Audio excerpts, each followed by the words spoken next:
Vegetarian chicken குழம்பு பக்கா chicken குழம்பு டேஸ்ட்டில் இருக்கும். எக்ஸாக்டாக நான் சொன்ன மாதிரி செஞ்சிங்கன்னா அப்படியே சிக்கன் குழம்பு சாப்பிட்ற மாதிரியே இருக்கும் உங்களுக்கு. இதுக்கு நான் 1/2 ஸ்பூன் சோம்பு, 2 கிராம்பு, ஒரு ஏலக்காய் போட்டுக்கிறேன். 100 கிராம் மஷ்ரூம் எடுத்திருக்கேன். இப்போ 2 ஆனியன், சின்னதாக இருந்துச்சுன்னா 2 எடுத்துக்கோங்க, பெருசாக இருந்துச்சுன்னா 1 போதும்.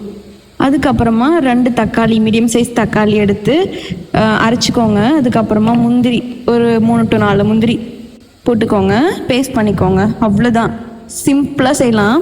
இந்த பியூரி ஆனியன் பண்ணிவிட்டு அதுக்கப்புறம் ஜிஞ்சர் கார்லிக் பேஸ்ட்டு நல்லா பச்சை வாசனை போகிற வரைக்கும் வதக்கிக்கோங்க. இப்போ நான் சொல்கிற மசாலாஸ் ஆட் பண்ணிக்கோங்க. தக்காளி ஆட் பண்ணி எண்ணெய் பிரிஞ்சு வரணும். கொஞ்சமாக நான் வாட்டர் ஆட் பண்ணிக்கிறேன். உங்களுக்கு எவ்வளோ வாட்டர் வேணுமோ நீங்கள் ஆட் பண்ணிக்கோங்க. இப்போது கொரியாண்டர், பெப்பர், மஞ்சத்தூள், சிக்கன் மசாலா, இதோட மெஷர்மெண்ட் நான் கேப்ஷனில் கொடுக்குறேன், செக் பண்ணிக்கோங்க. இப்போ இதை ஆட் பண்ணிக்கோங்க. இதுக்கு நான் சில்லி பவுடர் ஆட் பண்ணவே இல்லை, ஆனால் சூப்பராக இருந்துச்சு. இப்போ மஷ்ரூமாக பொடி பொடியாக கட் பண்ணி வச்சுருக்கேன்.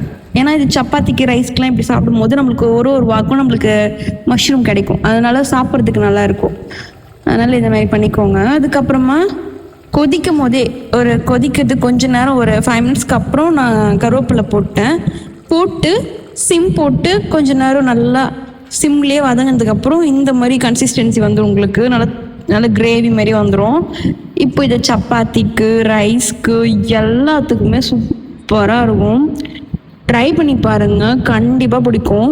சிக்கன் குழம்பு டேஸ்ட்டில் இருக்கும். ஸோ எப்படி இருந்துச்சு செஞ்சு பார்த்துட்டு கமெண்ட்டில் சொல்லுங்கள். பிடிச்சிருந்தா ஃப்ரெண்ட்ஸ் அண்ட் ஃபேமிலிக்கு ஷேர் பண்ணுங்கள். டாடா பாய்.